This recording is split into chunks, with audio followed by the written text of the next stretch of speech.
ഈ പെൺകുട്ടിയാവട്ടെ അവളുടെ ആൺ സുഹൃത്തുമായി 7 വർഷമായി രഹസ്യമായി പ്രണയത്തിലായിരുന്നു. ഒരിക്കൽ അവൾ എല്ലാ ധൈര്യവും സംഭരിച്ച് അവനോടുള്ള അവളുടെ ഇഷ്ടം തുറന്നു പറയുന്നു. പക്ഷെ ഒറ്റ വാക്കുകൊണ്ട് തന്നെ അവളുടെ ആൺ സുഹൃത്ത് അവളെ നിരസിക്കുന്നുണ്ട്. ഇപ്പോഴും സുഹൃത്തുക്കളായി മാത്രം ഇരുന്നാലേ അവരുടെ ബന്ധം മനോഹരമായി മുൻപോട്ട് പോകൂ എന്ന് യുവാവ് അവളോട് പറയുന്നു.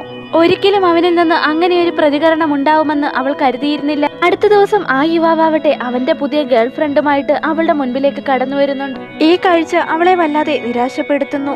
അവളുടെ വേദന മുഖത്തുനിന്ന് തന്നെ കാണാമായിരുന്നു. പക്ഷേ അവള് മറ്റുള്ളവരിൽ നിന്ന് അത് മറച്ചു വെക്കാനായി ബാത്റൂമിലേക്ക് പോകുന്നു. എന്നാൽ പെൺകുട്ടിയാവട്ടെ ബാത്റൂമിൽ നിന്ന് പുറത്തേക്ക് ഇറങ്ങി വരുന്ന സമയത്താവട്ടെ യുവാവ് അവന്റെ ഗേൾഫ്രണ്ടിനോട് പറയുന്ന കാര്യങ്ങൾ അപ്രതീക്ഷിതമായി കേൾക്കാൻ ഇടയാവുന്നു.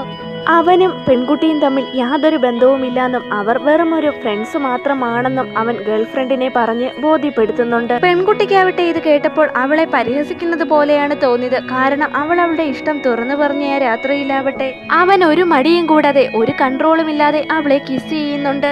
അവളെ വെറും ഒരു സുഹൃത്തായിട്ട് മാത്രം കണ്ടിരുന്നെങ്കിൽ എന്തിനാണ് അവൻ അവളെ കിസ് ചെയ്തേ എന്ന് ഓർത്തിട്ട് അവൾക്ക് എന്തെന്നില്ലാതെ ദേഷ്യം തോന്നുന്നു. അതവൾക്ക് ഒരിക്കലും അംഗീകരിക്കാൻ കഴിയുന്ന ഒരു കാര്യമായിരുന്നില്ല. അന്നേ ദിവസം തന്നെ പെൺകുട്ടിക്ക് യുവാവിന്റെ ഒരു കോള് വരുന്നുണ്ട്. പെൺകുട്ടിക്ക് വേണ്ടിയിട്ട് അവനൊരു ക്രിസ്മസ് ഗിഫ്റ്റ് ഇതിനോടകം തന്നെ തയ്യാറാക്കി കഴിഞ്ഞുവെന്നും അത് വാങ്ങാനായി അവളോട് ഒരു റെസ്റ്റോറന്റിലേക്ക് വരണമെന്നും ആവശ്യപ്പെടുന്നു. പെൺകുട്ടിയാവട്ടെ അതിന് മറുപടി എന്നോണം അവനോട് പറയുന്നുണ്ട്, നിനക്കൊരു ഗേൾ ഫ്രണ്ട് ഉണ്ടല്ലോ, അതുകൊണ്ട് തന്നെ ഇനിയൊരിക്കലും തനിക്ക് ഗിഫ്റ്റുകളൊന്നും തരേണ്ട ആവശ്യമില്ല എന്ന്. പക്ഷെ അവൻ ഈ സമയത്ത് പറയുന്നുണ്ട് അവന്റെ ഗേൾ ഫ്രണ്ട് ആവട്ടെ വളരെ വിശാല മനസ്കയും ദയുള്ളവളുമാണ്, അതുകൊണ്ട് തന്നെ ഒരിക്കലും അവരുടെ ബന്ധത്തെ തെറ്റിദ്ധരിക്കാൻ പോകുന്നില്ല എന്ന് പറഞ്ഞ് അങ്ങോട്ടേക്ക് വരാൻ അവളോട് ആവശ്യപ്പെടുന്നു. എന്ത് ഗിഫ്റ്റ് ആയിരിക്കും അവൾക്ക് വേണ്ടിയിട്ട് അവൻ ഒരുക്കിയിരിക്കുന്നതെന്ന് അറിയാനുള്ള ആകാംക്ഷ അവൾക്കുണ്ടായതുകൊണ്ട് തന്നെ അവൾ ആ റെസ്റ്റോറന്റിലേക്ക് പോകുന്നു. റെസ്റ്റോറന്റിൽ എത്തിയപ്പോൾ മാത്രമാണ് അവനോടൊപ്പം അവന്റെ ഗേൾ ഫ്രണ്ടും ഉണ്ടെന്നുള്ള കാര്യം പെൺകുട്ടിക്ക് മനസ്സിലാവുന്നത്.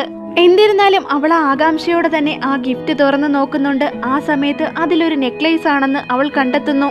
ഇതിനു മുമ്പ് അവളാവട്ടെ ഇതുപോലെയൊരു നെക്ലേസ് അവൾക്ക് സമ്മാനമായി ക്രിസ്മസിന് നൽകണമെന്ന് യുവാവിനോട് ആവശ്യപ്പെട്ടിരുന്നു. അതുകൊണ്ട് തന്നെ അവനാവട്ടെ ക്രിസ്മസിന് അത് അവൾക്ക് സമ്മാനമായി വാങ്ങി നൽകിയേക്കാമെന്ന് ഉറപ്പും കൊടുക്കുന്നുണ്ട്. അവൾക്ക് വേണ്ടിയിട്ട് ഈ ക്രിസ്മസിന് അവൾ ഏറ്റവും കൂടുതൽ ഇഷ്ടപ്പെട്ടിരുന്ന നെക്ലേസ് അവൻ വാങ്ങി തന്നല്ലോ എന്ന് ഓർത്തിട്ട് അവൾക്ക് എന്തെന്നില്ലാത്ത സന്തോഷം തോന്നുന്നു. പക്ഷേ ഈ സമയത്ത് യുവാവ് പറയുന്നുണ്ട് അവന്റെ ഗേൾ ഫ്രണ്ടാണ് പെൺകുട്ടിക്ക് വേണ്ടിയിട്ട് ഈ നെക്ലേസ് സെലക്ട് ചെയ്തെടുത്തേ എന്ന്. ഇത് കേട്ടപ്പോൾ അവളുടെ ഉള്ളിലുണ്ടായിരുന്ന സന്തോഷം കെട്ടടങ്ങുന്നു. മുഖത്തൊരു പുഞ്ചിരി വിടർത്താൻ അവൾ ഒരുപാട് പാടുപെടുന്നുണ്ടായിരുന്നു. എന്നിരുന്നാലും അവൾ ചിരിച്ചുകൊണ്ട് തന്നെ ആ പെൺകുട്ടിയോട് അവൾക്ക് ആ നെക്ലേസ് സെലക്ട് ചെയ്ത് കൊടുത്തതിന് നന്ദി പറയുന്നു.